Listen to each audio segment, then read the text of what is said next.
Hi everyone, welcome. This event is part of the Design Research Week here at the Center for Design. And today we'll be speaking about global perspectives on design for policy. So thank you for coming. We have 3 different teams presenting these different perspectives. Our team here is sponsored at the Center for Design through the British Fellowship. And we have Lara Salinas joining from the UK and Stefano Maffei and Francesco Leoni joining from Italy. And they will speak more specifically about their projects, and then we will engage into a panel conversation. All right, thank you. So just to get us started, and hi everyone online. We will start by talking about our project here at the Center for Design. So let me just share my screen.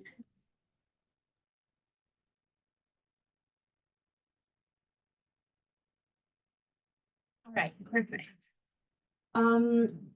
So as I mentioned, the British Fellowship, we have been working on a project that we named Co-Designing a Network of Public Sector Design Scholars and Practitioners in Latin America.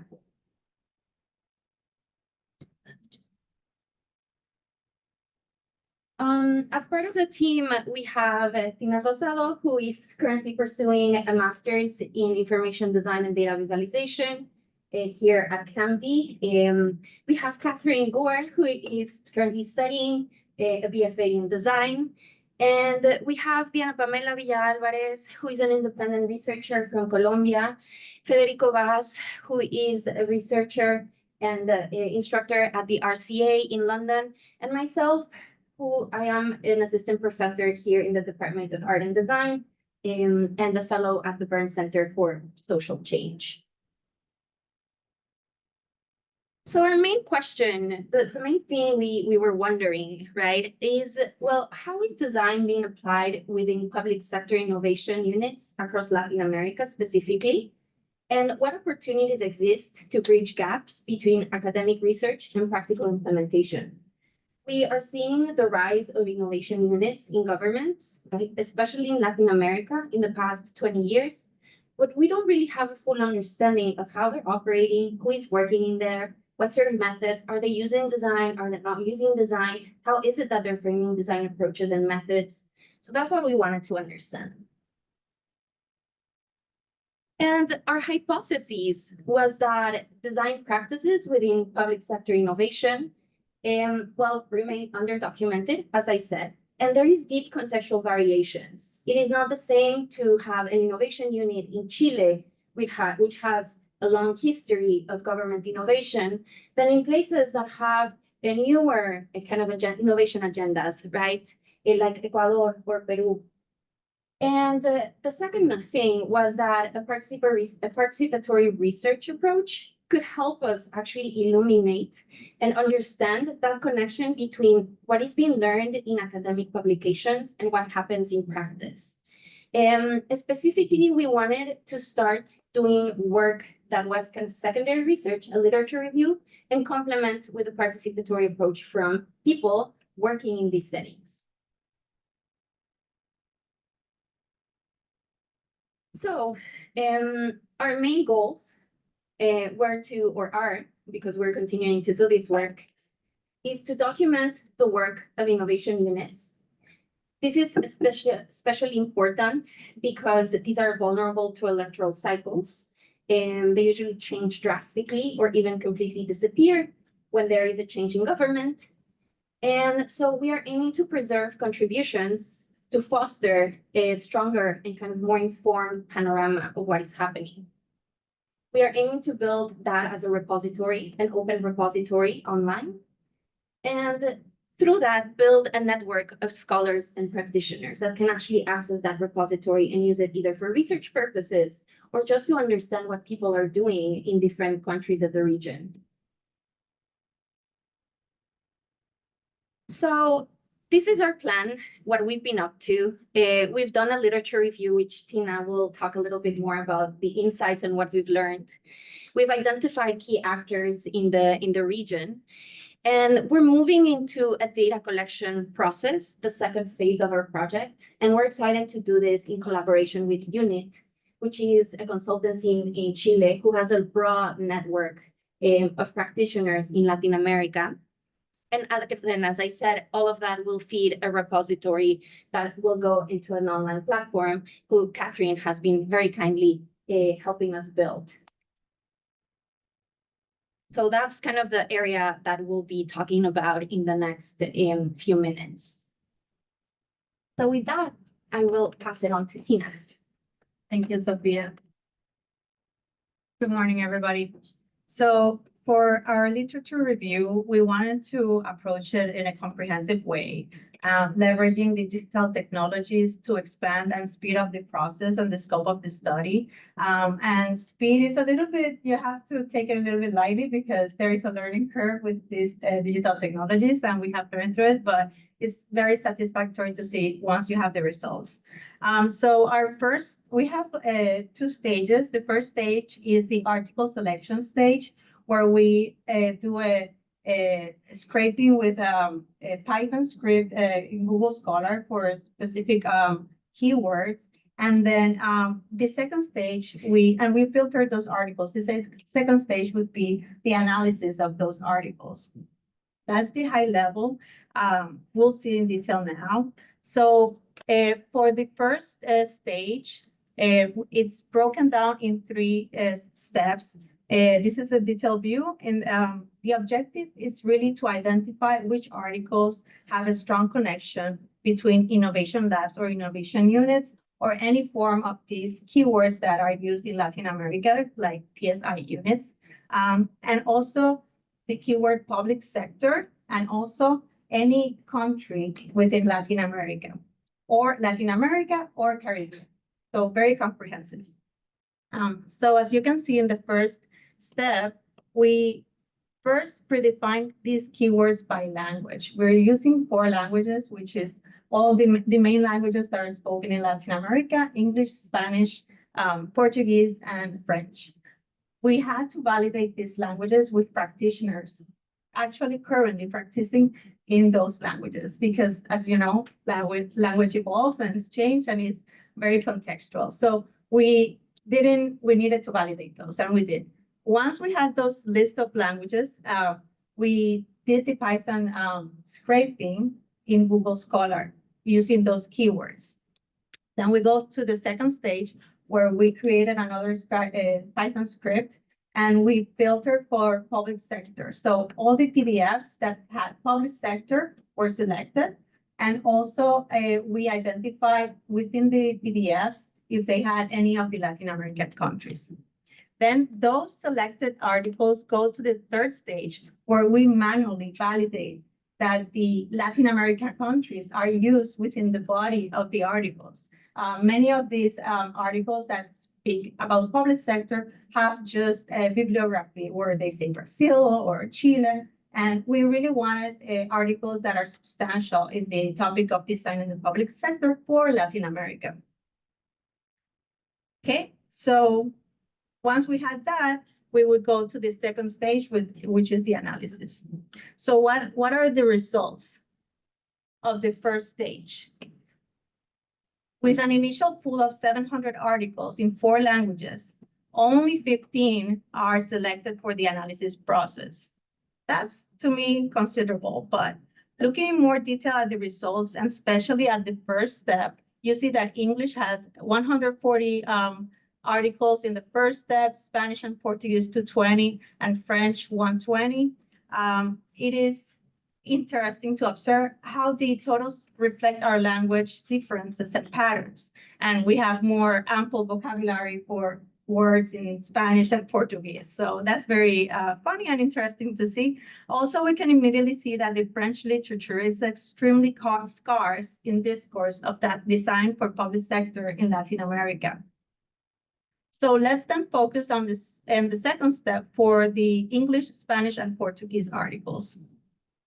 Now, looking at the same numbers in a bar chart, and remember that we drop the articles that are duplicates and do not contain keyword public sector in the first step. So the second step has all the articles that are not duplicates or are unique, and also that have public sector in them.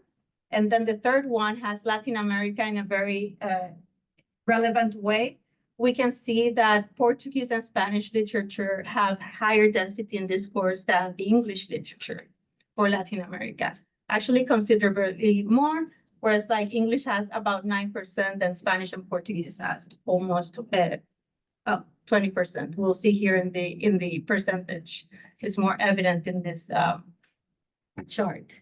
So we have started our analysis process, and we're just barely started, so these are preliminary. But from these initial observations, it seems that the discourse in English literature talks mainly about the collective Latin America and individually for cases in Brazil specifically. So very little mention or no mention actually about Chile or other examples. While Spanish literature discourse treats the countries more individually with a bias towards Chile. And then in the Portuguese literature, where it seems that they have to say a lot about themselves. They talk obviously about Brazil in considerable majority of the times, which is very notable and admirable because it's good to be critical about your own work. So we're looking forward to deep dive in the analysis process of these articles and learn more about what the discourse have to say about the practices in Latin America, and then link those to the interviews we're going to have in the second stage of our research to see the gaps between the research and the practice. And now I'll leave it to Catherine.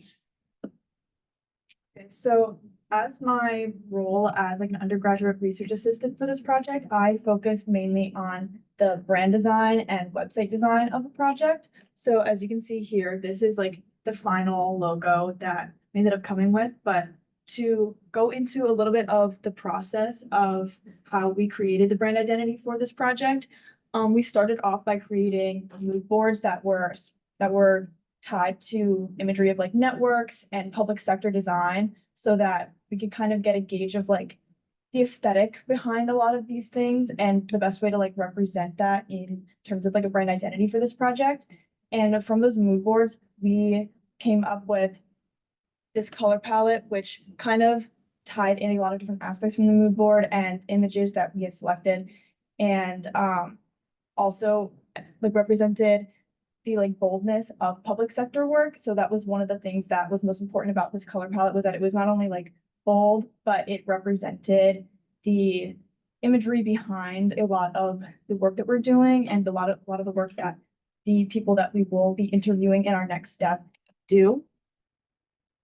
And then in terms of the logo, again, from our mood boards, we did a lot of work to look at the way that networks are represented. And one of the things that I wanted to focus on was how to represent a network in a way that's not the standard way you would represent a network, with like circles and lines connecting one another.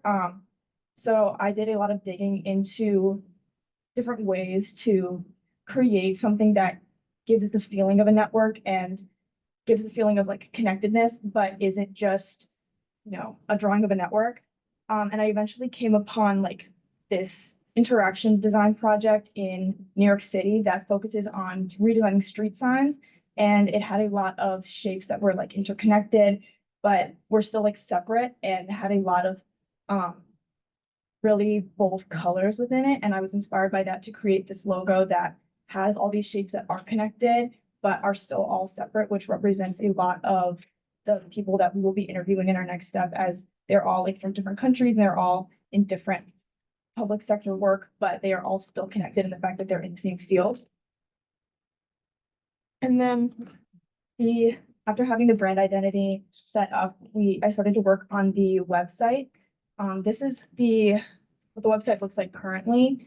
The link, if you click on it, like it's still being connected to the domain, so it might bring you to like the launch page, but within the next few days, it will bring you to this site. But for now, what the website is, since we don't have like the data visualization yet, it's basically going to be a hub for information about the project, where you can send it to people who you're interested in interviewing, and they can get information about what we're doing, what our project is, and eventually we'll add how to connect with us and kind of what we were looking for in someone that we are going to interview. And then we also focused on adding a section that will eventually be the hub for the data visualization. So that's what that orange button will eventually lead to when you click on the site. And then this is just another page from the website that is the team page. It's basically all for that page. And then in terms of future work, one of the things that we think is really important for this website is for it to be multilingual, especially since we have a variety of different languages that we are doing research into and a variety of different languages within Latin America.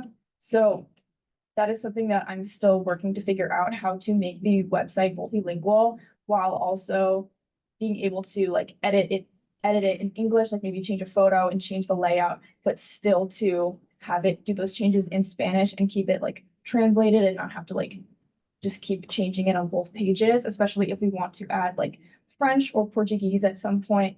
Because that would be, you know, a lot to change it for every single page every time. And then again, like I mentioned, adding the data visualization eventually. The website is hosted on Framer, so that will be something I have to figure out depending on like the way our data visualization is set up, how to add it to Framer and still make it like interactive and so that people can get all of the information they need out of the project. So. Oh, thank you so much, Catherine and Tina. This is our timeline for kind of the next steps of the project, but something that I just wanted to mention and kind of showcase as part of our project is the different layers or scales at which we're using design. We're not using design solely as a way to visualize things, right? The graphic design and our website and our repository is a big component of the project, but that is connected to the use of new technologies in order to understand the literature, which is connected to a whole design of a program, of a research methodology in order to understand what is happening at a policy level. So what I really want you to take away from this is all the little pieces and parts where design can be plugged in and used in order to have a larger research agenda. And the fact that from the way that we make things and that we visualize things to the way that we conceptualize things, design has a really big role to play. And so hopefully we'll be able to have the link working in the next few hours and you can read more about the project there, but feel free to reach out if you have any questions. And Tina, Catherine, and I are around here all the time. So with that, we will wrap it up just in time to pass it on to Lara to present, okay? Can we ask questions? Later? How do we do it? Yes, because I need to leave on something. Yeah, go ahead. Okay, then. I have an urgent question. Yes. Thank you for the presentation. In terms of method, what Tina presented, it doesn't look like the typical way to do like literature review. I mean, it's one of the ways. It's this just through technology. So how do you compare that to, let's say, a more traditional approach? I've been through a systematic review myself recently, and we had this problem of deciding how to run it. And I'm always in favor of, quantitative, data-driven approaches. But then we had some skepticism from people saying, we need to start from sources that are relevant. Then, so you think you will be able to compare these different ways of doing literature review? And a second question would be, I would be interested at this point to compare the research that you've done with literature that doesn't contain Latin American. So how Latin American design, public policy, whatever, compares to the non-Latin American bibliography that sits so contrast, is there any difference in scale, in topics, and Yeah, so that's a very good question, and we spent quite some time in the beginning of the project and defining and deciding ourselves if this approach was the approach we wanted to pursue. Being systematic is key, but I think it's also important the direction where you want to take the research. In our case, we wanted to have an overview of how much a proportion of how much Latin America is in a discourse. And therefore, I think the method that we chose can give a relative comparison. So it's different when you are looking for a literature review very specific on a topic to deep dive on that. But I think our main goal in this case was to understand the scope, the breadth, the proportion of the discourse. So I think, and maybe you disagree or can agree with it, that this approach, because it's going through a systematic with different languages, which is the key part of this. We want to see what you're able to find out there, given the same system, which is going to Google Scholar and typing some keywords and look for that. That's one way. There's many other ways to approach literature review, but the key here is to be systematic about the breadth, and then find out that proportion and see within that proportion the topics. And then we can go into the practitioners, and perhaps in a second stage, we can do a different literature review process and system to deep dive in the topics that are starting to emerge. Thank you. Thank you. No, but that's a great question, Paolo, also because just the selection of the keywords to do that scraping was a very difficult process because you need to create that sort of set of boundaries for yourself. And we needed to define what we meant by designing in innovation units, etc. And so it's definitely a tricky process that creates a set of boundaries and then you're operating within them. That's it. Yeah. Yeah. Good, thanks. All right, we'll pass it on to Lara so that you can present. Okay, hi everyone. Can you hear me in the room? Amazing. So I'm gonna share my screen. Bear with me, please. I think I'm almost sharing the proportion of the screen I want. So I can see you as well, right? That's the... We can see your slides. Okay, so all good? Yeah, we Fab. can. Okay, amazing. So thank you very much for inviting me. It's a pleasure to kind of join you, but a bit sad to have to do it remotely. But it is what it is, right? So I have been invited to present our work at the Service Futures Lab, specifically on the topic of public design. So that's what I'm gonna do. I'm gonna give you an overview, and I'm gonna go in the depth that my colleagues there in the room have gone to. And the talk has kind of three parts. So the first one is about the Service Futures Lab. The second one is a bit of context about design in public sector from kind of my perspective. And the third is showing a bit of practice research that we do here in the lab. And again, because I am not around, and unfortunately I'm not there to network and to talk to you after this panel, please feel free to email me or to, reach out to me on LinkedIn. So my name is Lara Salinas. I am a reader in public design, which again, I guess, translates into a full professor that specializes in design in public sector organizations. And I'm also the co-director of Service Futures Lab here at London College of Communication. London College of Communication, or LCC, is one of the 6 colleges that make up University of the Arts London, which very much spreads kind of all across London. And we are a specialist university, meaning that we only have creative disciplines in our portfolio, and also the largest provider of creative education in Europe. And I guess what we feel very proud of here at UAL is that commitment to social purpose or social value, which is to be a positive actor of change in our local communities, but also, of course, that goes within our research and our teaching and everything we do. So LCC is the home of the Service Futures Lab, which, as you can see, it has that networky dots and lines logo that Catherine was referring to earlier, because we're very much a community, right, of people together. And we are on our 7th year. We are organizing thematic clusters, which are all concerned with pressing societal issues. And I lead the cluster on public design. So often universities, I'm not sure if that's the same case for you guys, but here in the UK, we talk quite a lot about these three different missions. That means that we do research, right? So we have to create new knowledge, but we also teach, right? And we also should work in collaboration with external organizations so that we make sure that we are beneficial, we make a positive impact in society. And this is very much the way in which we work. And I'm going to tell you a tiny bit more about that with an example of how we merge research, teaching, and collaborating and having an impact on society. So in this picture, you see an example of that we presented actually last year at DRS in Boston. We were doing research into how designing for services can inform better policies. And at the same time, we were doing that as part of the classroom, teaching in MA service design, making sure that our students are prepared to take jobs in public sector organizations.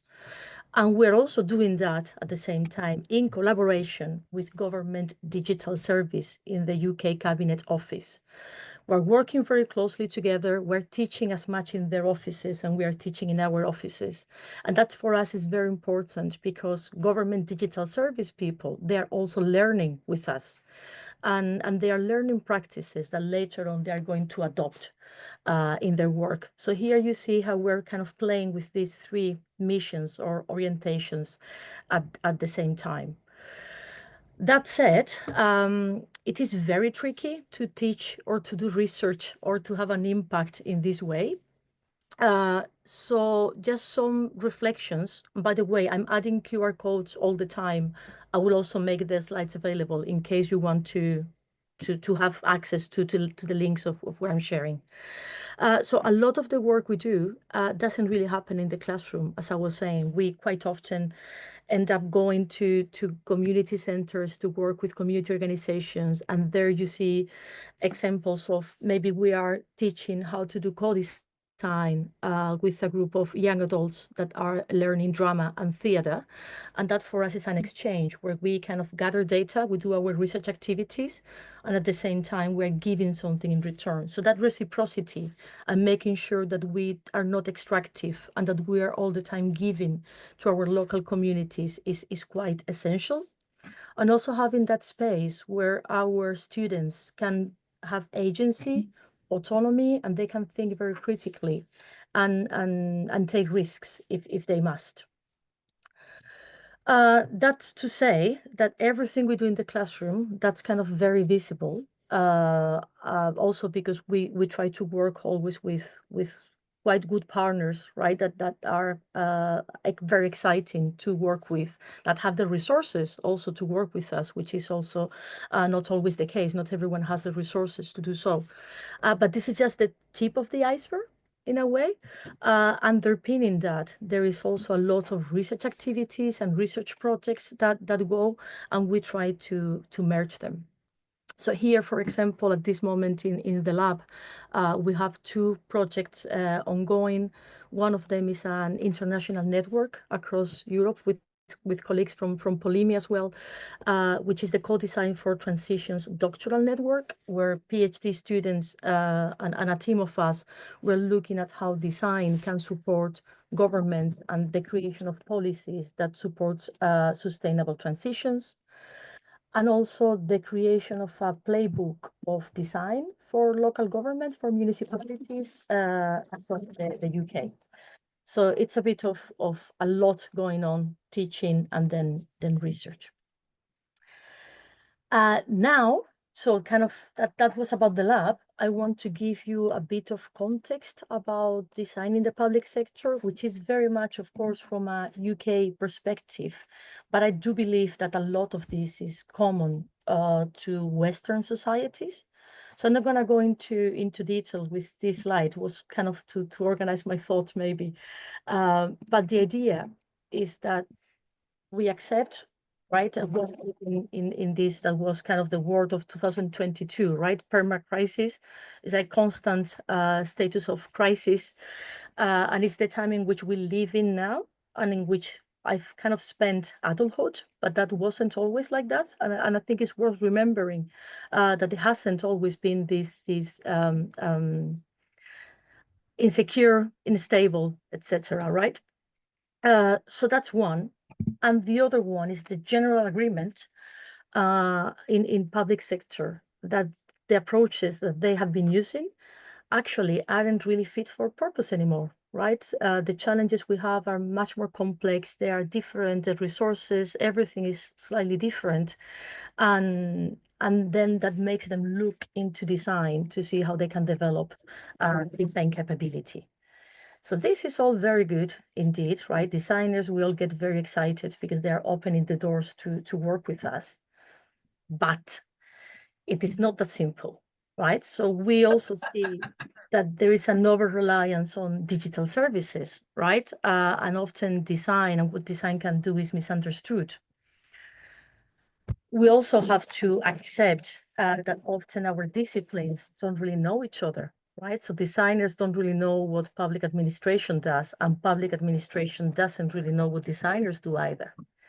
And often we aren't able to explain or identify what are the right conditions that enable the adoption of design that allows us to play together, right? And also we need to consider that because of the multiple crises that we are accumulating, in the case of UK, that's very, very prominent. Local authorities in particular are very much deprived of resources after years of systemic underfunding. That means that they have very limited resources to spare, and they often don't feel that they can allocate them to experiment and innovate and collaborate or try to do things differently. So yes, we want to play together, we want to cooperate design, but actually it's not that simple, it's not that easy. And that's what drives us mad, right? Like battling with these issues. And I want to summarize them in 2 points that are quite central in my research, and hopefully you will get to see how we tackle them. The first one has to do with design is maturing in public sector, but it is quite uneven, and it's also quite heterogeneous, which I imagine that Sofia and colleagues will also, I mean, they've already talked about that diversity of approaches. So we will find some places where design has been going in government for 20 years, fine, a few, right? And many, if not most places, design is totally new. So it's very difficult to get right the approach, to get right the discourse, and how get right the entry point where you don't really understand what you're playing with, right? What's the arena. And the second one, which could be kind of the worst nightmare of a designer, is that sometimes design doesn't dock, and I think that picture is like very, makes you feel the pain of you are trying to work in a government, but actually it doesn't really dock with government processes, with government logics. You are challenging too much. What you are doing is actually, at the end of the day, not even welcome, right? So jokes aside, it is a bit of a mixed bag, where, yeah, if design doesn't dock, sorry, it's a bit of a mixed bag where design often, I would say, doesn't really dock nicely and seamlessly. It's more of a fight, right, to find that sweet spot. So with this in mind, I want to move to the third part, which is something I'm working on at the moment to help our own practice in the lab, which is a heuristic for public design, which is helping us to understand and talk and maybe classify our design practices. So I started with kind of a review. This is not comprehensive, but these are kind of the main documents that I have been looking at. Some of them, there you have Diana Pamela, your colleague, is the author of one of them. So these are reviews.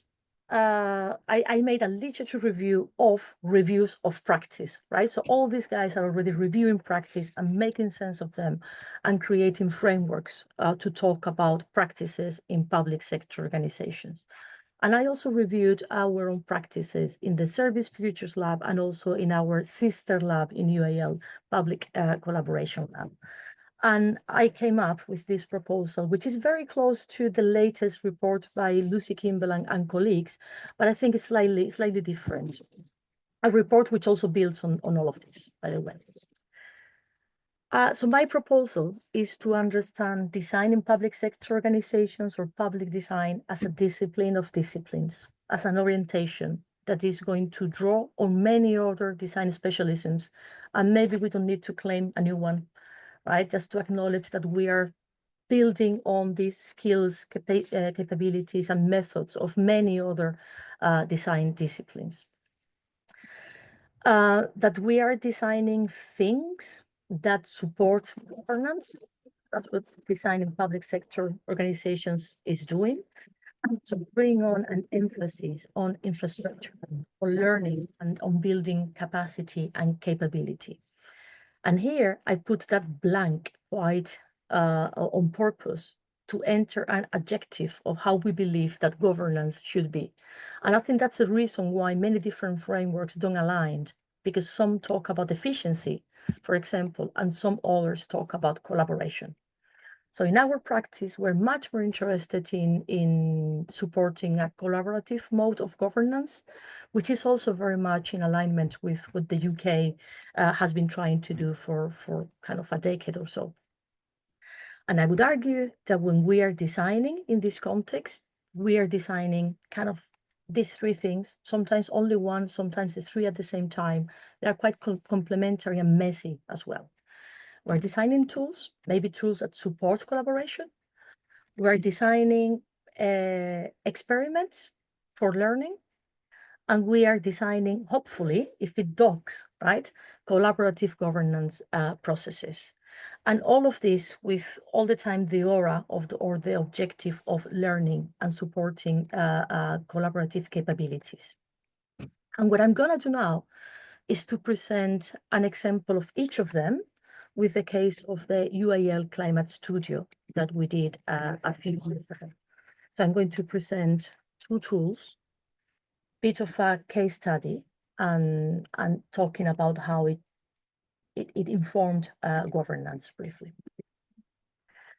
Yeah, okay, so this is one of the tools that we have to create. I think this is an example of how, from a graphic or a system or a visualization design perspective, you can be designing for policy or designing in government. So what we had to do here, our challenge is that we wanted to work with a local authority to support their climate emergency plan, right? But we didn't even know where to start, and it was very difficult to communicate what they were doing.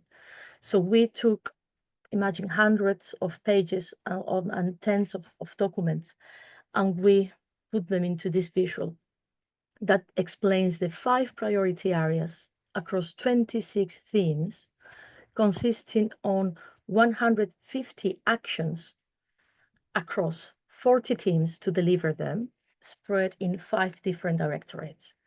So just with this visual, we could very quickly understand what the local authority was up to and how they were collaborating among themselves, or they weren't collaborating, and what were the opportunities to collaborate with us as well. So this was fundamental to write a brief and to identify the right partners to work with. This is another tool that we've created that similarly helps us to identify our impact, and again, that metaphor of how to dock there. So from top to bottom, you see kind of 3 layers of governance.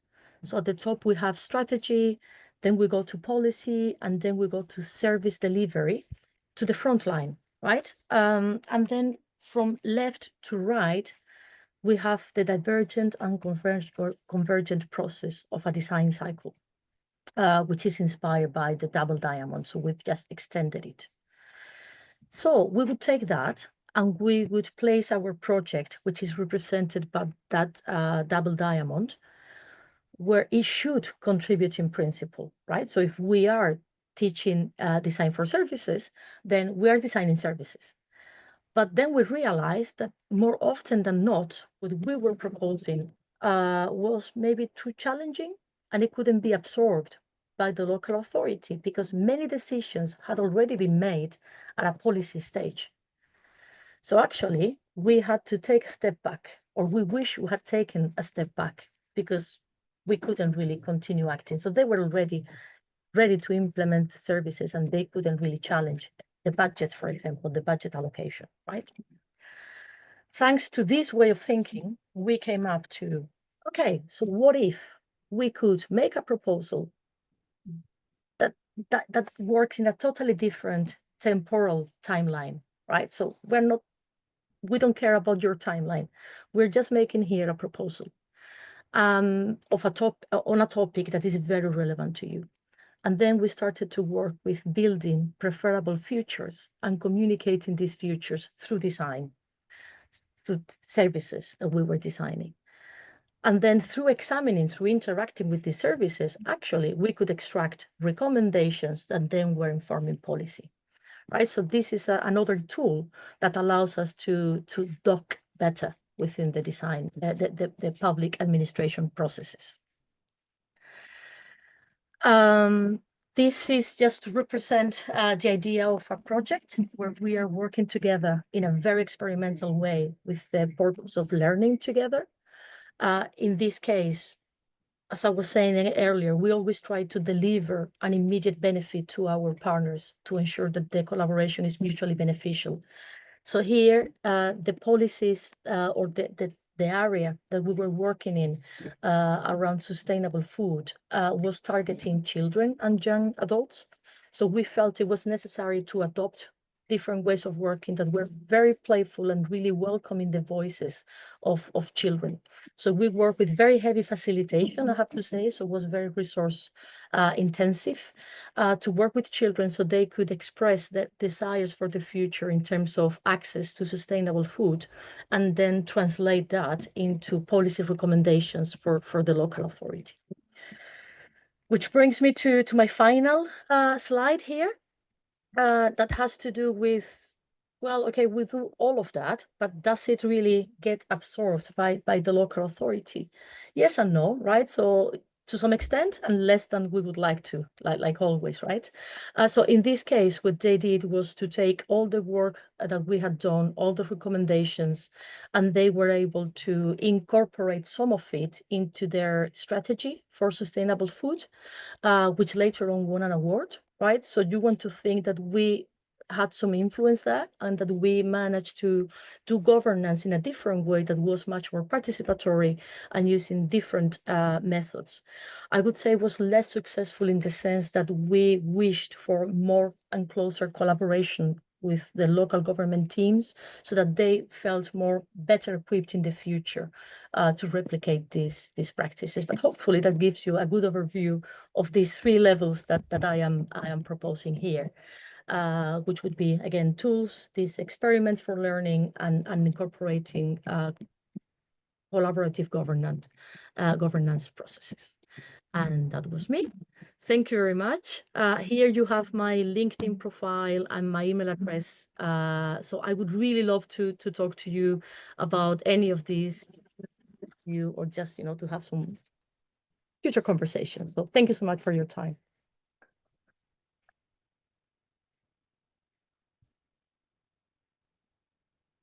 There's a question for you. Brilliant. So shall we pass it then to Stefano and Francesco? Yes, perfect.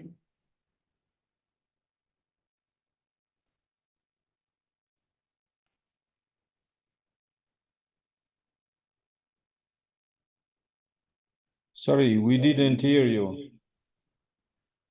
Yeah. Oh, Thank you very much for sorry. We have to manage the microphone with Francesco. We are in the same room, so we always miss the point. Thank you very much for the previous presentation, especially for the presentation from Lara. I think that there are quite a lot of, I would say, comment and interaction between what we will present today. We decided with Francesco to give you a short introduction about the Design Policy Lab. There's a kind of story about the introduction of the perspective of design for policy into the more general design discipline. Also because in my experience, my personal experience, I'm coming from, let's say, product service perspective, then system and design for policy. So in my opinion, we could not separate all those fields. So even if we are specialists, I think we need to know a little bit of also the other legs of our discipline just to be, let's say, in this approach systemic. So we will show you some of the examples, some practices, given a short introduction about our perspective. And I would end up in some, let's say, question for you, not just for us. So just to say a series of provocation, just to, let's say, fuel a little bit of discussion, because I think that one of the most frequent mistakes coming from design discipline is like evaluating us as the saviors. We are not saviors. We are living, in my opinion, a very troubled world. I think that policy, and this will be one of my provocation, it has to get more political. So it has to discuss some framing condition, not just the execution of some action that are precise in a context. I need that there are some infrastructure that are quite resistant to the change. And we could not act only on, let's say, local and contextual, but let's say a perimeter, a scale that is what comfort us sometimes. So we have to also understand in which way we could develop this interplay that is, in my opinion, very evident in the actual situation in the discussion about Europe today. And I think that this is part of the evolution of our discipline. I think that it started in a sincerely interesting way. So developing a conversation about innovation. So there was some phenomena like public innovation spaces, some kind of perspective that we explored, I think, in the last 10 years, at least in Europe. And now I think that is the moment of a little bit of criticism to readjust a little bit our approach. I think that we have to mix a little bit more with other disciplines, and we will provoke you also on that. So I would try to do the role of the agent provocateur here, just not to have a kind of academic conversation. I think that we are all interested in a sort of community that could be doing a lot of self-criticism just to adjust and grow. I think that we have to sometimes really spoke louder about what we really mean about, because I think that we share some general idea, some general definition, but there are differences. I think that we have to consider emerging cultures in this. So I think I welcome this idea of a different community that came also from, in my opinion, a very relevant experience in terms of this matching between policy and politics. So I think that we have to put on the table some, let's say, elephant in the rooms. That is, in my opinion, what is happening now. So go a little bit beyond our academic role and start mixing with reality, having a art face-to-face sometimes in the discussion about power, the discussion about justice. And so we need to, let's say, be out of our usual environment. So a short introduction of what we do. And I think that the two projects are, in my opinion, trying to tackle this idea of going beyond academia. And then some provocation, and then I hope a little bit of provocation coming from all of you also towards us. So Francesco, if you start sharing.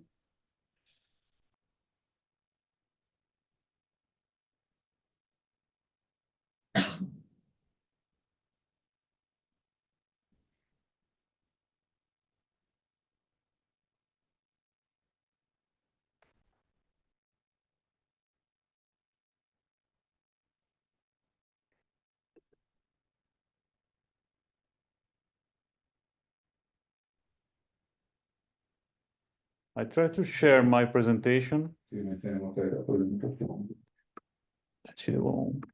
Okay. Okay, you should be able to see that now. Do you? That's fantastic. So, okay, mine is the honor to present the work that we have done at Design Policy Lab in the last decade or so. I think this is very interesting for me because I've been involved in the work of the lab basically the entire time I've been working as a researcher at Politecnico. And I think that the way we have been working is somehow indicative also of how the field of design for policy has been evolved. So of course, this is our point of view and there might be others, but I think that we at least might represent one of the trajectories through which this field has evolved, and we tried as much as possible to be a voice within this debate in the last years and try to also push the discussion on design for policy through our work and our writing.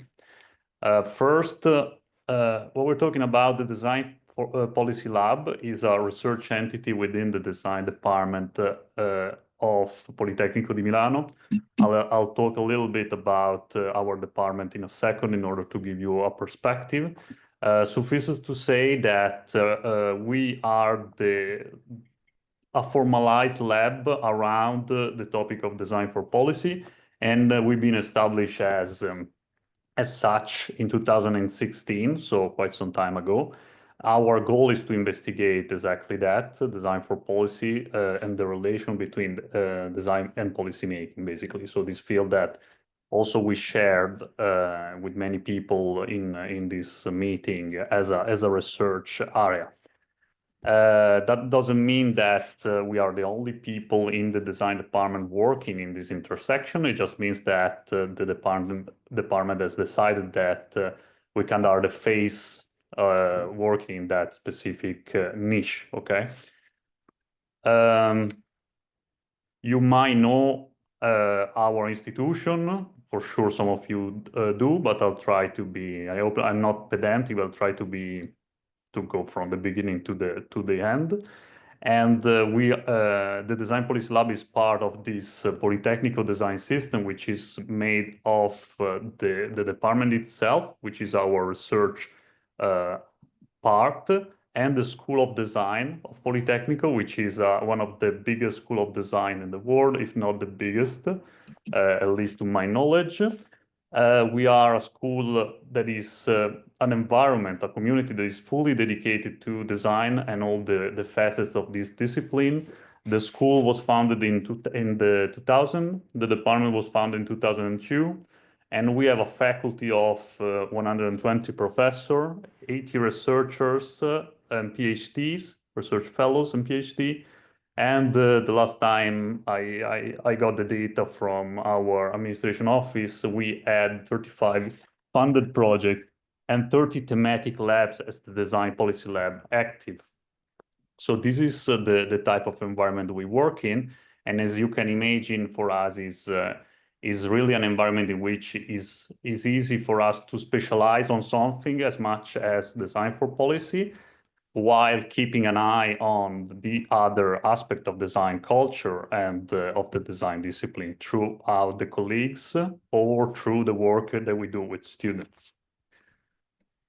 So this is basically the kind of governance that we have in the design system of Politecnico. I forgot to mention that we also have a part which is dedicated, the Polydesign Consortium dedicated to postgraduate education. So yeah, exactly that, with several master and MBA dedicated to service design, strategic design, exhibit design, and other type of design, which are more vocational in the sort of education provided.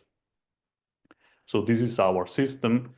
And the Design Policy Lab is basically one of the facets of a group of researcher designers. In our own communication as a research group, we tend not to separate, okay, ourselves from the other members of the research group. So the 6 people that you see here, they are also dedicated to other research area. It's simply that the Design Policy Lab allows us to gather around a topic that we found interesting and to which we can contribute, retaining each one of us our own perspective, capabilities, and interest. So this is, so to say, the stuff that every time we have a project, we gather together and we try to work with the different characteristics, as I was saying, of each individual. Yeah, so this is the other, so to say, aspects of our research group, and the people are really freely floating across these three areas. The work we do with D+S group, which is another group in the department, is more recent. It's a group dedicated to strategic design, as you might know as a field. But Polyfactory and the Service Innovation Research Group, those are more dedicated to open and distributed design and serving innovation research. And the Design Policy Lab, as I said, is more dedicated to design for policy, but connects and talks with these other two realities. So basically, we are the same people, like circulating across these thematic areas. I'll try to say something about how the Design Policy Lab came to be. It's not a short story, but I'll try to make it as short as possible. Design Policy Lab idea came to be, as I was saying, in 2016. At the time, the group was involved in a consortium called Design for Europe. It was a project that was implementing the European Design Innovation Platform, which was basically one of the policy that the European Commission was trying to driving at the time. You might remember that in these years there was economic stagnation, there was an economic crisis worldwide, and Barroso mandate, so that political mandate that was at the time was really trying to push every type of innovation in Europe because innovation was one of the aspects that was stagnating the most because of the economic crisis. And design innovation was one of the innovation that Europe was trying to push as much as possible, okay? There was also other type like social innovation and other type. And so the Design Policy Lab was really emerging from projects that were done at the time, research project in Europe, in order to enhance design-driven innovation. So we emerged in that context. At the same time, we were part of what has been later researched quite extensively, the labification, so to say, of public sector, or more simply said, the lab trend in public sector. So the emergence of innovation and public sector innovation labs and policy labs. We were possibly part of that, or surely part of that. There were many popping up in several sectors. And we've been also mapped by the European Commission through the Joint Research Center as one of the labs officially part of the EU in this report that you see on the background with the green cover published by the JRC in 2016. So we were emerging in this moment in which design-driven innovation was strong, and also labs were skyrocketing in a sense in terms of number. So at the time, there was the idea to establish the lab, and we took it, and we tried to be part of this conversation. As many of you know, like these labs were one of the main lenses, for sure the empirical basis up to a large extent through which design for policy was investigated and has been for quite some years. And we also been part of this perspective, and it was a perspective for the reason I said before that we applied, and we also had the mandate to implement by our department. I'm not gonna go into explaining design for policy because it will take quite a long time, but it's basically the perspective that the design can have a relationship with policymaking, and through this relation, policymaking can evolve in, I wouldn't say a better sense, in order to avoid exactly the critic that Maffei was saying about our discipline, try to save the world, but for sure try to have, design would try to bring new paradigms to policymaking. And is possibly one of the research questions that has been running in the mind of the people try to do research and practice in this space. We have tried ourselves to codify this approach, because this is one of the duties that we have as a researcher, that we try to pin down the ideas and the perspective that are floating in the conversation and that we see in practice. We try to do this pinning down and codification. We published a paper some couple of years ago in order to bring this perspective, especially to also another trend in public sector, which is data-driven innovation.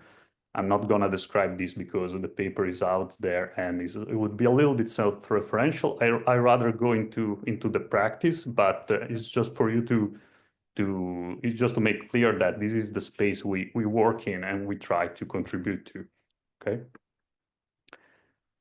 In terms of the type of organization and governance level we work with, you have on the we work in a public university, so we kind of are part of the public sector in Italy, but we have this double view in which most of the things we do are funded by the European level or are done together with European level subjects.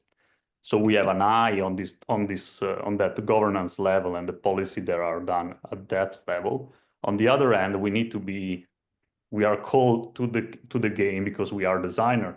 So we work with practice, which are very rooted and local. And what we have done specifically is working with municipalities, especially the municipality of Milan, because we are here. So we know these people, we have a connection, and we can, whenever the occasion or the funding comes, we can try to do experimentation together, but also in other parts of Italy, we've been working with charitable organization and the third sector. So we kind of have this double view on the supranational level on one end, and with the practice that we do, we work on the local level. And this is something that reflects the fact that through time, starting from the point I was describing before, so design-driven innovation and all that everything that is related with that, many things that, as we know, is happening, and we have new framework, new value proposition in the public space. One of those that we find particularly attached to and that we have been working a little bit with is the new European Bauhaus initiative that was proclaimed by Ursula von der Leyen some years ago at this point. And if you know a little bit about the European Bauhaus, is this perspective that is very localized, is very material, has much to do with communities. And that reflects in our practice in the way I was describing before, basically giving shape to this multi-level governance perspective, in which we have some directive and that are from Europe, and we try to implement them in the local context in which we work and that are close to us, okay? And that will become even more clear as I run into the example that we have selected for you. So of course, yeah, we do publication because this is part of our duties as scholars. You can find them on our website. We try to be as good as possible in dissemination, provided that we also have to do the actual project, but yes, you can find them. That being said, I've selected a couple of projects and for you that hopefully are representative of the things I said before and our approach. The first one is called the collaborative kitchen, or in Italian, because at the time we haven't translated that, La Cucina Collaborativa. And La Cucina Collaborativa, or the Collaborative Kitchen, was a project that we have done in 2021. It was funded by AIT Food. AIT Food is a thematic chapter, part of the European Institute of Innovation and Technology, which is dedicated to promoting in Europe entrepreneurship and technological innovation, basically. So we've been applied for this call, which asks us to involve extensive network of stakeholders in order to develop circular solutions. And at the time, the time we have to deliver that was very, very short. So we could identify it very quickly, also through personal connection. One city in Italy, which is called Reggio Emilia, is a city in the north, but southern of Milan, not very far from here, a couple of hours driving. And in that city, we have some connection with a specific system, a charitable donation system, as we call it, which was basically a system of volunteering, supporting low-income individuals and families through running a canteen and shelters, basically. And we have proposed to AT Food to involve them in developing this circular solution. And what we have basically identified was a system that had a lot of space for improving in a circular sense, because it was a system that really had to do with food and the food donation in a broad sense. So these volunteers, this charitable donation, would receive food from food donors in that area, which is quite known also for food industries, and also by from other channels of donation. And they would have to basically realize a system of service that serve these individuals and their specific needs. And basically, we wanted to involve them and try to identify ideas of circular ideas, in order to improve that system. And from one end, enhance food donation as they were doing that, and on the other hand, avoid food waste as much as possible. So that would be the circular side of the idea that we wanted to develop with them. In order to do so, we have gone on the field, research with volunteers, with people working in canteens, ask them questions, run interview. Also, we have done some interviews with the low-income individuals that I mentioned before. And we have tried, as we do every time that we have a project, we try to map, understand the system, that we didn't know much about it. And we have a little time frame to develop whatever we wanted to develop. So there's always the case that you need to talk with these people, because they've been doing that work for several years and they know the system better than anyone else. And if you want to run things fastly, that's what you need to do. And that's what we did. But one thing that we found relevant for that project there were two things.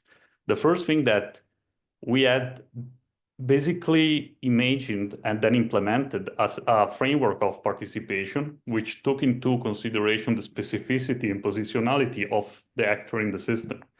So we have run several workshops and public engagement events. At the beginning, these workshops were made in a way that we could involve and try to, in a sense, consultate people using that system, so the beneficiaries, the low-income individuals. And then we move to, in the chain of, so to say, governance, to the territorial system, so to the municipality, to the public services, and so on and so forth. And we engage with them with different means, because you cannot expect to have one-size-fits-all approach when it comes to participatory design or to co-design. So that's one thing that we are pretty proud of, that it took a lot of effort, but we developed different ways to engage with these people, and it was more meaningful to do it in that way at the end. And okay, basically, yeah, this slide it was supposed to be later, but anyway, is just telling you that at the end we received the prize. We were pretty proud, because we received the prize from what we consider in Italy sort of the Italian Design Council in the category social design. We had been awarded an honorable mention for this work, and also we published a book on that experience. So there was a little bit of a nice recognition of all the work done, because social design is something that in the specific space is not recognized as much as it could. So we were happy to try to contribute on that side. You have to imagine that this awards often goes to product design, service design, and that was a little bit our contribution to the specific field in that space. This was the thing that we had done before, so sorry for messing up the slide, but I was just when we have done the co-design, basically we have also used some prototypes and materialization in order to involve the low-income individuals and also the volunteers. So we have done a menu, for example, in order to understand their preferences. And also we have done some materialization of the solution they have imagined. For example, the idea of sending messages through a QR code on the donation pack in order to connect food donors with the beneficiaries, basically. So, okay, I hope it's the order in your mind is more clear than what it is in my slides. And that being said, I would like to move on with the second project, which is called the Water Resilience Experiment. This is way more recent, and it's a project that we have done in partnership with the EU Policy Lab, which is another policy lab at the European level. It's part of the Joint Research Center, which is the scientific, the evidence-based policy center of the European Commission. And that was from the last year. And what they asked us was basically to work on the topic of water resilience and basically try to develop a methodology of involvement, even in this case, in order to identify local issues related with water that could have been brought to the new European mandate that was established last year, in order for them to also inform the upcoming water resilience directive. What we have done, as in the previous case, was try to understand the system that we've been working with, which we couldn't reach other places than our own city. But luckily enough, our city had a lot to tell Europe about how you handle a water crisis, because Milan, many doesn't know, is irrigated by an extensive system of water flows and canals and rivers. So in that specific space, we tried to talk with the municipality in order to understand if there were some stories that we could develop on this system in order to bring them at the European level. And we find out that specifically in the food policy area of the municipality of Milan, which is one specific office dedicated to the food policy of Milan, because Milan is one of the cities in Europe that has a food policy. They have been involved in the past in a drought management crisis. So in 2022, there was a big drought that affected the whole of Europe, and possibly also other part of the world. And this specific office was involved in a case of water management that we have decided to retrace in order to bring this as an evidence on the European level. What we have done is that we have first understood as good as we can the context. Then we identified these specific actors in the municipality of Milan. They had redirected us to other actors that were involved in that specific case study. And we involved them with design opportunities area on the topic of water. We tried to engage with them, imagining the future collaborative way through which water can be handled in the city, new collaboration that can emerge, specific dedicated bodies that could be established on the topic of water. And in this way, we let them talk, we listen to them, and we develop a case study on the experience that they have been going through in 2022. This case study is now published on our website, and is basically, yes, in it action points that emerge from the conversation, and they are trying to scale up a sort of policy learning, in a sort of policy learning way, the lesson that we have learned through these people, and that they have developed by their own experience, and bring this on the European level in order to develop climate resilient cities that take in consideration water management. Okay. So this is what we have done. Let me check the timing. Okay, I think maybe I'm in time. This was the second project, and then we have these slides, which is from Professor Maffei, and he's gonna talk about it.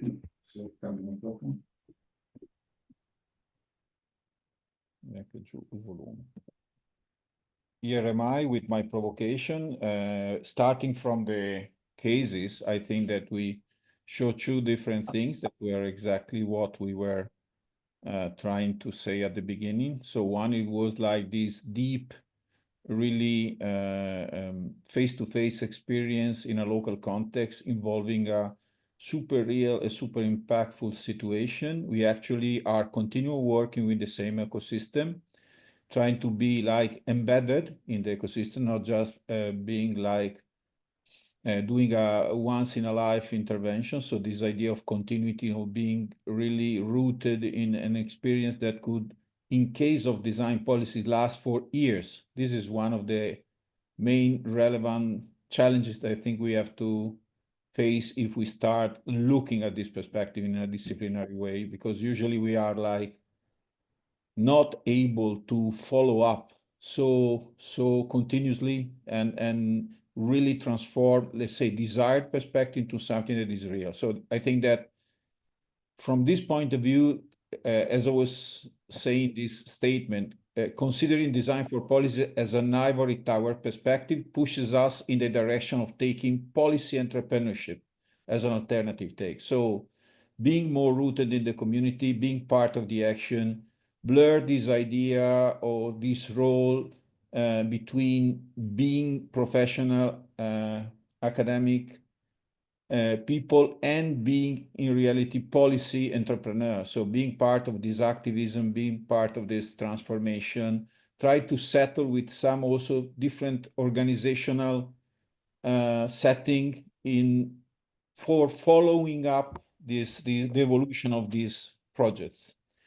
Second is, in my opinion, quite relevant, again, not just to make a lot of abstract consideration, is policy is not just policy. And I think that Lara introduced very well the conversation, also showing one of the truths of the action through a design for policy perspective is sometimes we need to transform this in a large public service scheme to transform intention in something that could be actionable on a public innovation level.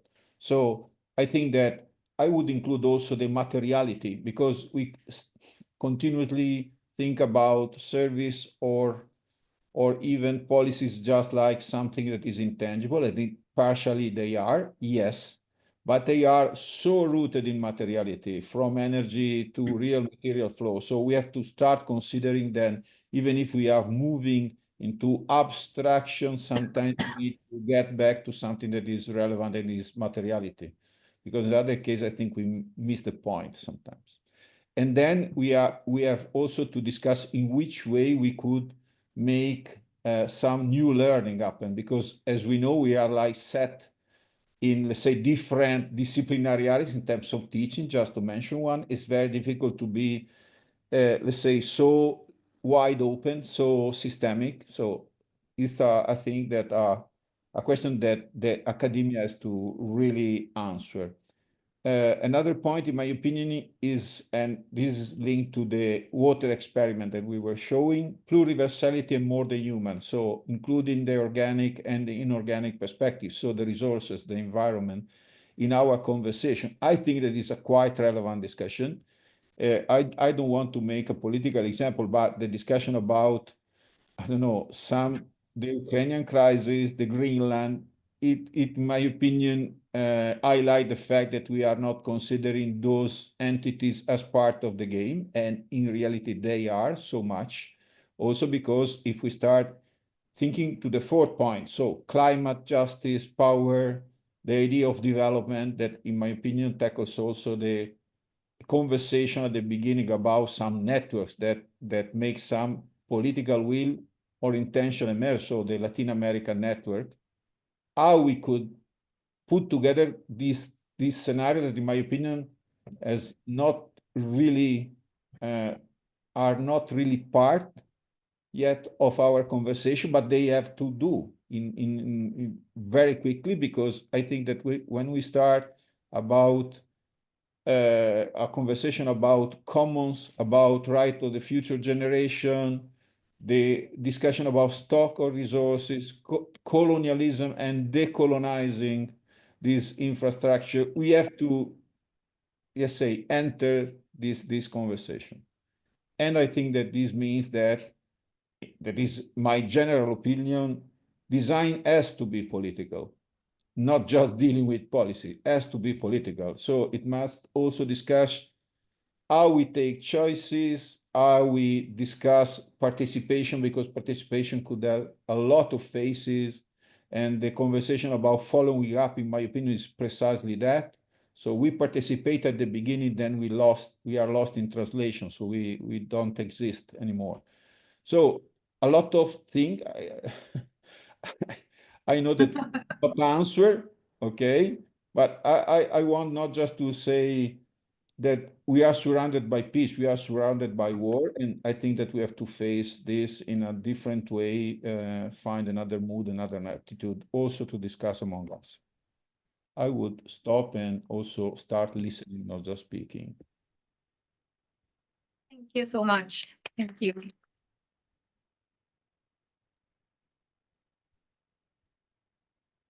Are you sharing? Yes, perfect. Thank you so much for your presentations. Those were super interesting projects and giving us context of the sort of work that you're doing in your institutions. We also have online Federico Vaz, who is part of our team.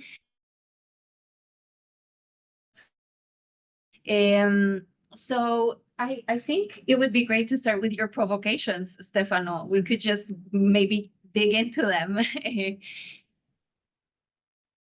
Anyone would like to do that?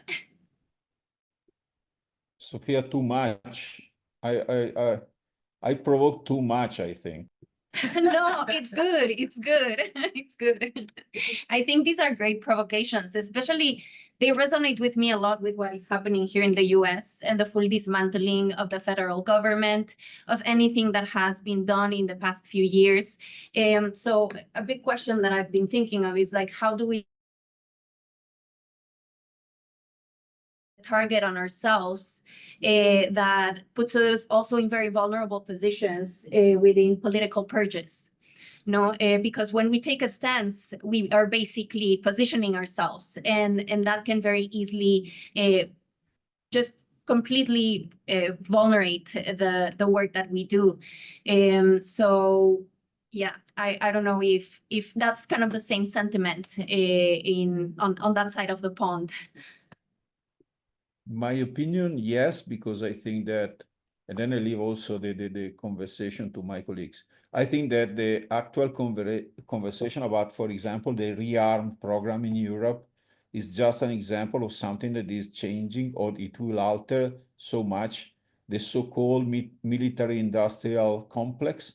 And this will influence the correspondent welfare state and welfare policies, because obviously resources are not unlimited. So this means a gigantic move from society to another kind of, let's say, tech-driven economy. That means a lot, in my opinion, because probably we will not do participatory processes about military industry. We will not do, we will not do anything about the city apart from, I don't know, a kind of missile umbrella protection system, whatever. So it means that a reorientation of what we define as a public infrastructure, and it means like education cuts. So these are things that are part of, let's say, a larger framework, and I think we have to adapt, because I don't think that it will last like 1 year. It will last years. The consequences of these acts will last for years. So we have to understand the way in which we could, let's say, be in the middle, because we were mediating the public investment flow when there were positive, let's say that, when they were addressing, I don't know, social innovation, they were addressing, let's say, restructuring the welfare state in a positive way. And now I think that we have to be in the middle also when they cut them, because we have to find alternative solution. We have to do more with less. We have to start thinking, just to say, low cost or independently. So not just standing on the idea of having a publicity-driven kind of investment. And I think that these demonstrate, just to mention a thing that is about this conversation, that the policy entrepreneurship perspective is something that has to emerge, because if the river of funding really dry, in my opinion, we must, yes, it's also because it will impact, just to say, careers, perspective. So it's quite real. So the effect will not be like in 6 months, but the effect in 2-3 years will be super important. So I think we have to start thinking in a different way, also in a less governmental way. So because I think that the experience of Lara was, I think they were showing a kind of very specific and fortunate condition that happened in UK, I think, in the last 20 years, with this complementarity between education and research system and the policy system. There were a lot of, let's say, institution or experience were mediating this encounter. I don't think that it worked in the same way, at least in Italy, for sure. I don't think also in Europe, except in some kind of specific environment like Scandinavia or in the Netherlands. So very specific places. In the other cases, it was like just an attempt to influence the policy and the government. It was like an attempt to make them learn something, as Lara was saying before. But I think that in this situation, it's more an emergency. It's not just, I think, a dialogue that could continue with the same back and forth, with the same slowness. Because I think some of these discussions are urgent. We have to make it now, immediately. I stop because I'm talking too much, sorry. No, it's all good. And I think this is extremely interesting, especially to me, the part of how this will shape the future of what we do and careers. And Lara, I wonder if you have a stance on this, given your experience on teaching and education in this realm, etc. It is very tricky. We talk about that all the time. And I think the right word, it's tricky. Right? It's like you don't really know where to take it, right? So we are the UK, and maybe Fede can also speak about that. So I am Spanish, right? So I'm European. I am also British, and I'm very here, like hearing to all of you guys. And it is true that the UK in this sense doesn't have the same type of infrastructure as the rest of Europe. That's been quite, national government has invested on design quite from Churchill or whatever, right? So it is quite in the DNA of the UK, so that's different. But it is true that then when we teach and when we work, we're very political. We have our ideology very clear. And at the same time, we are within these, right, ecosystems and systems and structures that constrain us or dictate us. So for example, our students, we barely have national students anymore. We don't have UK students anymore. We don't really have European students anymore. So our student population is changing. We have a very strong drive from China and from India, and we are teaching a type of social design and design in public sector for a type of public sector that is very UK or Western, right? And it's a bit crazy because that's what we are selling. That's why they are coming. And at the same time, I am not very clear of what we're exporting, right? At the same time, you have a 40% of our alumni who stay and work in public sector organizations. So you want to think that through them, you are also influencing with a lot of humility the public sector in the UK, and which also is quite a lot of responsibilities. Like, what are we doing here? You know, are we teaching the right things? Are we tend to teach, as Stefano was saying, or the example I gave, you know, also it's like very lucky conditions. It's like we are building on relationships that have been there for 15 years of working with Camden through Professor Adam Thorpe and other colleagues, right? So there is a lot of trust there, and we don't have that everywhere. So that uneven territory that often a lot of our alumni go to work in public sector organizations that actually is the first time they see design, and they hire a very junior designer just because they want to. So everything is a bit chaotic and everything is very broken. And I'm here with Stefano, in which we need to be very kind of strong, very vocal, very leaning towards the activism of it. That's kind of my take as well. But it is tricky, as you know, as you are faculty and you have also your conditions. You need to attract funding, resources to do it. But I think designers are very resourceful. We're very creative, and we always get to do things in different ways if we have to. So I think that's cool. And then going back to another of your provocations, Stefano, I think that we keep talking about, okay, so what is unique to design in this context? And I do agree with that of the political, of trying to bring that different ways of knowing and that pluriversal approach. But I think also that materiality, that's kind of super easy to articulate, and we don't emphasize it maybe enough. Actually, we tend to disintegrate our practice. So I would like to keep, you know, I will keep that in the back of my mind, to actually claim that physicality rather than try to disintegrate our practice so that it feels closer to public sector and feels more that we are more authorized and more welcome. I think that we need to retain our identity.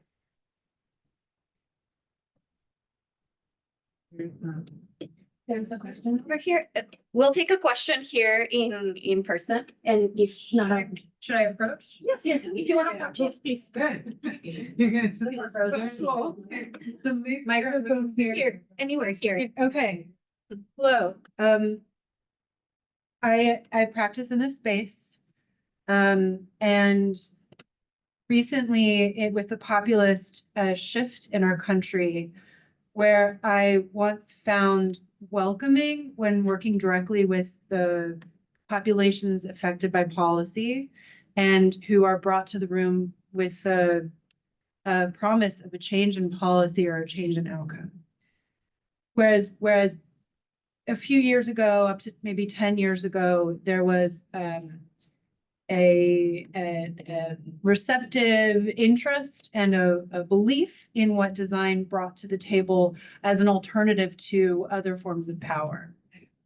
More recently, this is not the case. I've used the word anti-intellectual to build a relationship with with what's happening in myself, because any claims of try this exercise, let's add visual capacities, start to visualize and describe our built environment. Those basic things to get the community involved in different ways are rejected because I'm for many reasons, but there's a resistance and there's a pushback, and it's not as open to new practices. It's just quickly wanting to speak truth to power, push back, be angry, vent, which is very, very legitimate for divested populations. And so I'm wondering, are you noticing, because we mentioned the importance of breaking away from the institution of the academy and the silos in which we sit and the privilege in which it places us. And when we do that, I'm noticing that here in the US. Are you noticing that power and design and intellectual institutions are starting to be treated as the same thing instead of sort of different things? Because they used to be different, and now I think it's all part of power systems, and people are just shoving it away, and they're so angry, as they should be. I'm angry. But I'm wondering if you're seeing similar things in in Latin America, in Europe, with your students that are coming in from China and India. It's definitely happening here. If I may, I think that sometimes perhaps I would steal Lara's expression, we don't dock in community. So some of the ways in which we interact with them that are, let's say, in my opinion, interesting, they are not received. And especially in this moment in which the propaganda is pushing a lot, saying that all we do is kind of a bullshit thing, okay? Right. So I would say that sometimes we have to, let's say, change the attitude. Sorry, I'm also the director of a makerspace. So I do things. Here we do things and we don't divide, as I was saying, let's say the product or the materialization, the services, the policies, because in our opinion, it's the same thing, okay? Taken by different angles.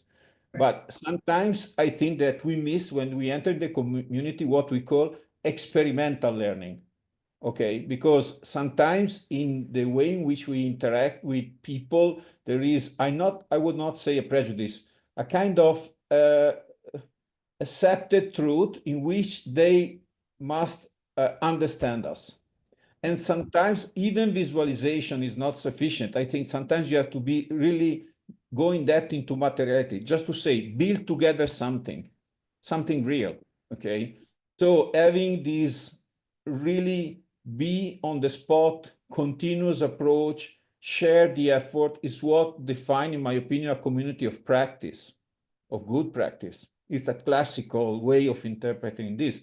And in my opinion, sometimes this could really destroy propaganda, because the fact that you are there, you are available, you are spending the same effort, you are not standing on your privileges, means that you are really interested in that. You are not extracting things for your own sake. So I think that also we have to change a little bit of our attitude. I'm also the delegate of my rector, that is a woman, okay? So a novelty in a large technical institution of 160 years, just to say that, okay? And nowadays, all the university in Milan has rectors that are women, okay? Just to mention that. So a kind of positive wave, no? And starting from that, our university has realized this project that is called Off Campus. There are 4 places in the city that are, let's say, managed by the university, also organized by researcher, teacher, PhD students that are doing what we were calling before third mission projects inside the city, in the neighborhood, in the critical neighborhood. They are permanent structure. They are not just there for a project, okay?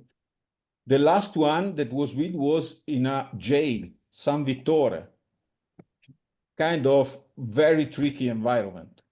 And they were bringing mathematics and art inside the jail, just to say, a permanent spot in which they work on, let's say, what usually is the rehabilitation part of people that are in jail, or also the expansion of their capacities, learning.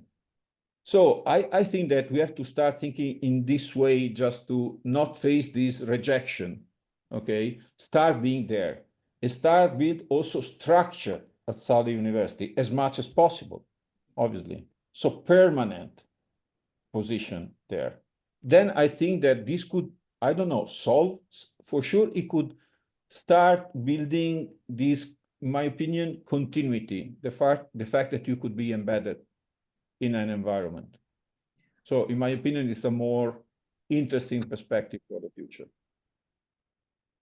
Thank you. Thank you, Stefano. Francesco.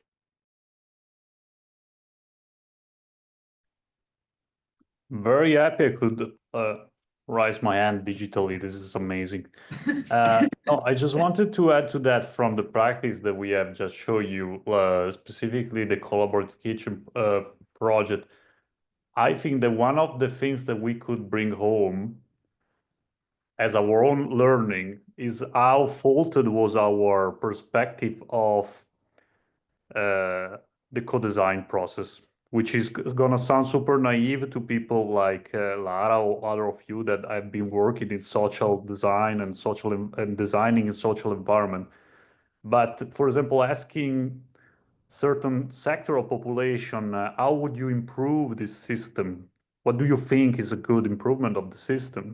That is something that never works because the idea of improvement, we realize, is not even in their end. If you are in a food donation system, so you resort to food donation in order to sustain yourself, you don't want to be in that space. That's it. So we really realized that that's one of the things that I think should is probably circulating already in design research discourse in certain circles, and it should be somehow codified and brought to design education as much as possible, because it's one of the things that are also relevant for design, for policy, in a sense that you need to face a certain mentality which is not your own, and realize how yours is playing out with the things that you wanna intervene on, or that you are, because of your job, because you're doing a job there. Okay, you're not saving the world. You paid by someone to do something. Okay, we should remark that. So we have time constraints. We have goals that oftentimes are not aligning with the needs of these communities, but we are there anyway and try to do something.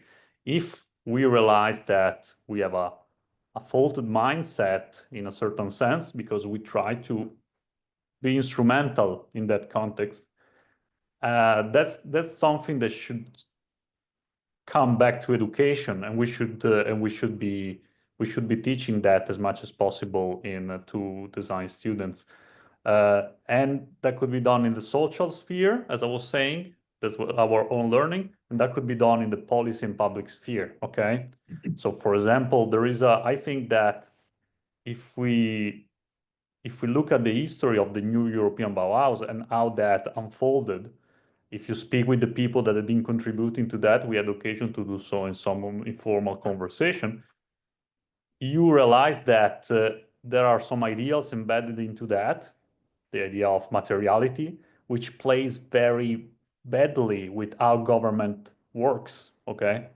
Because government is not user-centered. Governments need to balance resources in order to run the machine, and so we don't have social disorder, so to say. So realizing all of that is something that to me is relevant, and is the sort of humbling process we've been through that can help us relate as a design community with other social parties, so to say. And we should not just feel like, okay, we learned that as individuals, researcher or faculty, but we need to try to bring that back, and certainly some people are doing that, into the system in order to have people coming out of our education system that are better equipped to go in different contexts. And I'm not saying they're gonna change things for the better, because again, we don't want to fall into that perspective, but they're gonna do their work certainly with more consciousness. Okay, and I think that's something that we should strive for. Thank you, Francesco. You had your hand up, and then Lara. Indeed. Well, firstly, thank you so much, everyone, for your presentations, and to my colleagues in the room, of course, for the fantastic presentation at the beginning. And also to Professor Maffei for the provocations in themselves. I think that they are very relevant and very obviously very current, right? We are in the moment where we should be asking ourselves all of these questions. Equally, I think that for a long time, us designers have managed to somehow fallen for the fallacy that design is not political. And I think that the very definition of design, if we go to Herbert Simon's definition, and some people might tell me that they prefer other definitions of design, which is perfectly fine, but this idea of moving current or existing circumstances or conditions into preferred ones as being the fundamental basis of design that's intrinsically political, because what prefer means it's a political decision. Assuming that it's not political means that we have fallen for, or we have fully embraced a positivist approach where things are naturally better according to some sort of measure, which is, as we all know, not really the case. We humans live by rather qualitative measures. What is better for me is probably not the case for the rest of you in the room, and that's perfectly fine. And in design for policy, especially when we look at design the public space, a lot of what we do is at the micro level. We really try to understand the lived experience of those affected by policies and by services which are delivered by governments. So understanding at that level how the lived experience actually operates, what it means for people, is fundamentally political, not only for those people on the ground, but for us as facilitators or translators of that, right, into whatever higher echelon, which is at the decision-making level. Equally, I think it's interesting for us to consider, or at least for those of us working in this space, that even though we might be operating in this space, we also operate in constrained spaces, politically speaking, meaning civil servants in the UK, and as Lara was alluding to, but also elsewhere, are constrained to the idea of neutrality. All public servants in the UK are supposed to be neutral, and I would say that they typically are. But it's interesting because your perhaps take on what government should be doing, if you're a public servant, should still be somehow respectful of the democratic game, where perhaps you don't agree with the government, that is currently, well, governing, if that makes sense. But still, you should be able to operate in a way that is democratic, meaning you should be pushing, and whatever is it that you're doing as a designer in that setup is going to be political. But at the same time, you need to understand your role in the higher sort of, or the wider ecosystem there. In the UK, we don't have these sort of structures elsewhere. I'm not sure about Italy or the US, but in the UK, we have the figure of the permanent secretary and all ministries, which means that the higher echelon, say, of each minister or the ministerial department is essentially a civil servant. And that almost like that's a firewall between the political power and the civil service.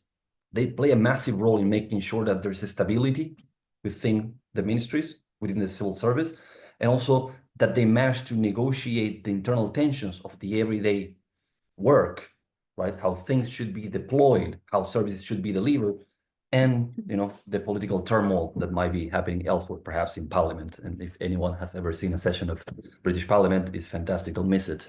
But it's interesting, I think, that for us designers, the game has always been political. It's just that it seems that in some cases we're only seem to be figuring this out now. That is something for us all to reflect. So again, I'm just going to repeat myself because I think it's important. The moment that we think that we're changing or we are contributing, because as designers, we have this pragmatic take on, we act upon the real world. We're trying to change things. So if we are doing that to improve situations, what does improvement look like? Whose life is being improved? I think that question we should be asking ourselves a lot more often, even though we might not necessarily be working in the public sector. My 2 cents. Lara, over to you. Thank you. Sorry, it took me a while. I couldn't find the hand. So I just wanted to really answer, and I'll try to do it as briefly as possible to that question. Sorry, I didn't catch your name, the person that came earlier to ask if, and kind of the final thing was like, are people there angrier? Right? And I would say, no, I don't think they're angrier. That doesn't mean they're happy or they've always, they always are angry. I don't think angrier. That's how I feel about it. I think that momentum we had during COVID and after COVID, where people were really coming together with a lot of more solidarity, it's gone now. That's how I feel about it in the UK.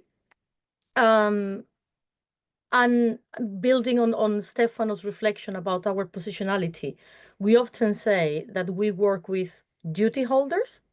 You are the government, you have a duty to solve that problem. And with problem owners, you are suffering from it. And quite clearly, I am none of them, right? So having quite clear what's my position there and how much can I promise and what are our agencies, I think is very important. And the approach that we've learned throughout the years, and that we believe is the most ethical approach, is, as I was trying to say earlier, is to align expectations. I am no one to manage anyone's expectations, but I can align and say what I can do and what I cannot do. I always try to give an immediate benefit to whoever I'm working with. So that can be in the shape of a training. It can be of providing food if I'm doing an event, and leaving that community, for however little you engage with them, more resilient than they were before. Or that's kind of my objective. Whatever I have to deliver, I have to deliver that as well. But making sure that I have full respect for the communities that are working with me. And then sharing a tip here. When we work with angry people, we have a technique, and going back also to Francesco's about designing a future or something and improving. We play the ban, amplify, and create. So first thing we do is to ban things, and then people then rant for 10 minutes about everything that's wrong. We ban all of that, and then we can move to a more generative space where we amplify the good things we already have, and then we play a tiny bit and are more creative, creating new things, right? So yeah, that's kind of my answer to that.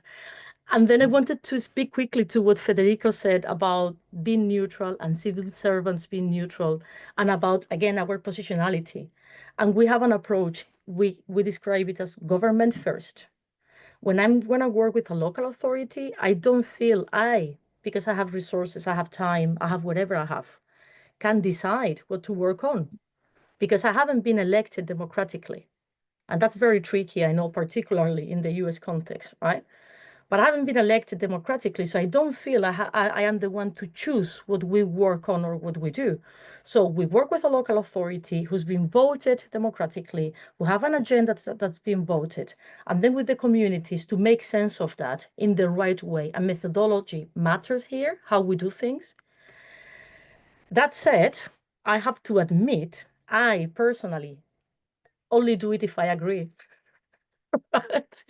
And if I don't agree, I don't do it. And I do know civil servants who have left their office because they didn't agree with what was being proposed, right? So here you have that dichotomy of, yeah, we're neutral, but we never were neutral, and how we navigate it. I couldn't agree more, Lara. As a former civil sector worker in Mexico, that's something that I lived firsthand, right? The lack of neutrality in projects, but at the same time, a discourse that promotes you being neutral when developing certain projects, right? And I think that really connects to something that Stefano was saying at the beginning about continuity. And I think for us in the Latin America project, that is something that we're really looking for in designing this network, that it goes beyond the institutional structure, because at the end of the day, it's about community supporting each other, regardless of the volatility of what is happening structurally or institutionally. And so I'm really eager to kind of continue these sort of conversations, these sort of exchanges, because either regionally, internationally, locally, they are extremely valuable, and I think they really feed into an important turn in design as things are shifting rapidly in the political sphere and scene. And with that being said, I know we have 5 minutes left. I just wanted to know if we have any pressing questions, and if not, we will wrap it up. But you just know if there were any other questions. Perhaps here in person.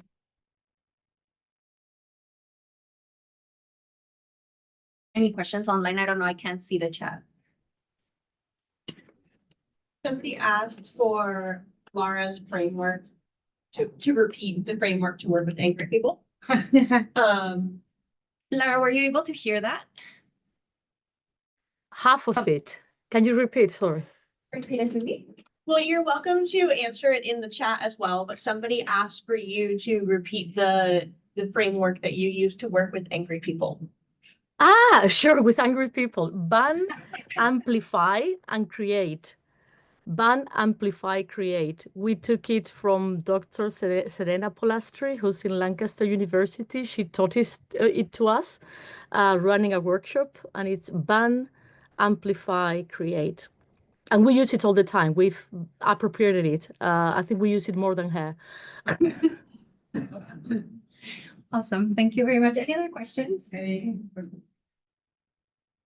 I have a question. Yes, ma'am. So during the conversation, I'm hearing a lot that there's this positionality, right? And that as designer, we're actually not necessarily neutral, yet I think there's a forcing function too, that we are at this moment in history, communities that are very much polarized, right? And then we tend to put defenses on what we stand for, and sometimes to walk away from tough conversations with the other side. And I wonder, when we come to work with a public organization, if as a practice, we're listening to the other side, even though we don't align with those ideals, because at the end, if they come to power later on, the solutions that we're building should embrace these two sides of the polarization. That's the question. Like how you feel about, are we doing this? Is this something that we should start to do more as we move forward in these difficult times? If I can, thank you for that. Sorry, Stefano, I just wanted to come in to say something very, very briefly, I promise, which I think that we have an issue with our understanding of democracy, especially because we, for a long time in the West, we have assumed that democracy means for us as a civil society, that we go vote every 4, 5, 6, how many years that is, and that the winner takes it all. I think that's a fundamental error in our understanding of how civil society should operate, what democracy means, and what the limits to power are. The fact that you win an election doesn't mean that you take it all and you just completely override the other half, especially in polarized setups. The US obviously is one of them, but it happens all over, right? The idea that you win the election and that gives you a blank check to essentially do whatever you want. I think that's fundamentally wrong. That's not how democracy works. You won that election by 50% plus one of the votes if you are in a direct sort of election. Sure, now you govern for everyone. That means that you still need to build consensus. That's me. Sorry, Stefano, please go ahead. Yes, I would bring in the Italy example that does not explain your rule, because in Italy, we are like not a presidential case, and we have like 70 government just in 10 years. So I would say, again, I would reflect on the fact that we have to change a little bit our self-perception. I think I studied with a fantastic person who was Tomás Maldonado, and he wrote a book about the intellectuals, how a person that is acting in design discipline must be also an intellectual. Sorry, it's a kind of a elitist perspective, but it means that we have to reflect on our role in society, okay? Because some of the conversation that we are doing, they are not including a vision of society. And I think we could not be neutral in that. So we could accept that we move into a specific structure, but we have to understand how the structure it is shaped. So we are in an advanced capitalist society. So if we don't understand that, we don't understand democracy, we don't understand a lot of things. Till also why there are angry people. So just to say, there is an emerging poverty all across Europe, guys. So I don't want to rediscover post-structuralism Marxist perspective, but the society is separating in classes. There is what is called the Ulmot column. Pieces of society are detaching. So all the frameworks that we were living in and working in are, let's say, breaking. We are talking about democratura, so how we mix, let's say, dictatorship and democracy. And we could not face the new emerging challenges only looking at our previous experience, also our previous roles. So I think it's a meta-reflection that we have to do. And the discipline has to understand if it wants sometimes bend or adapt, and it's normal, but which is the point of resistance in thing, because what you could do for good, you could do for bad. And I see example emerging when we talk, for example, about communities, because also AfD is a community of Nazi people. So we have to start imagining that it's not so easy to be separated from the messiness of the world. So I believe in democracy, I believe in civil structure and in civic structure, but I think that if these structures are under pressure because infrastructure is changing, something will happen, and we will not solve it because it's a larger change. So we have to also discuss these larger changes, because in the other case, we are seeing just end of pipe thing. So yes, we are like kind of maquillage. We are doing some local spots, but we are not changing anything in reality. So let's take again the discussion about how is to be an intellectual in a troubled time, because some of the fathers of democracy, of rights, did it.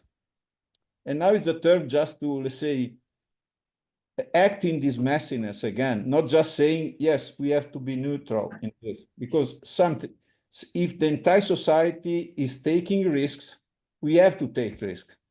We could not stay like independent and that's it. So, sorry, I don't have the answer, but I think that we could not avoid this. I stop here. All right, thank you so much. We really appreciate you having lending us your time to participate in this presentation and panel. We thank everyone in the audience and who joined us online.